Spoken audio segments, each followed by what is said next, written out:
ஒரு கேஸ்ல நிதி ஆயிடுச்சு. ஒரு சாச்சிட்டே போட்டேன் அனுப்பலடா எங்கேயுமே. அவ குத்த காசுல 1000 ரூபாய் எனக்கு அனுப்புன்னு எச்ச நாயிடா நீ. செங்கல்பட்டு மாவட்டம் முகையூரைச் சேர்ந்தவன் rowdy tinker Babu.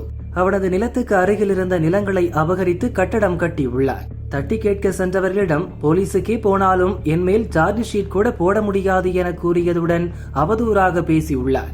Rowdy Babu மீது கூவத்தூர் போலீசில் பல்வேறு வழக்குகள் நிலுவையில் உள்ள நிலையில் அவன் மீது நடவடிக்கை எடுக்க வேண்டும் என முகையூர் மக்கள் கோரிக்கை வைத்துள்ளனர். என் ஜக்பந்தில அங்க பத்திரப்படி என் ஜக்பந்தி விட்டு முத்து ஜக்பந்தி விட்டு எப்படி வீடு கட்டணும் சொல்லு. உனக்கு ஜக்பந்தி வந்து மாத்தி கட்டு, ஏழுமலை வீட்டுல கட்டு, இல்ல ரோட்ல கட்டு, இல்ல பின்னாடி போய் கட்டு. ஏன் கரெக்டா கட்டினேன் அதுவே தெரியல உனக்கு. இன்னுமா அசிங்கப்பட்டு 10 சென்ட் வந்துட்டான். 8 சென்ட்டுக்கு வந்துருக்கிறேன் நான். 8 சென்ட் தான் நான் வந்துருக்கிறேன். நீ கிளம்பு, மனையில் நிக்காத கிளம்பு.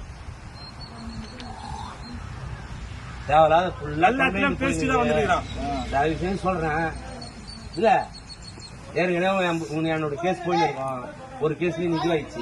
ஒரு சாச்சிட்டே போட்டேன் அனுப்பலடா எங்கேயுமே. அவனுக்கு பெரிய இடத்துல இது இருக்குல்ல, அவ குத்த காசுல 1000 ரூபாய் எனக்கு அனுப்புன்னு எச்ச நாயிடா நீ.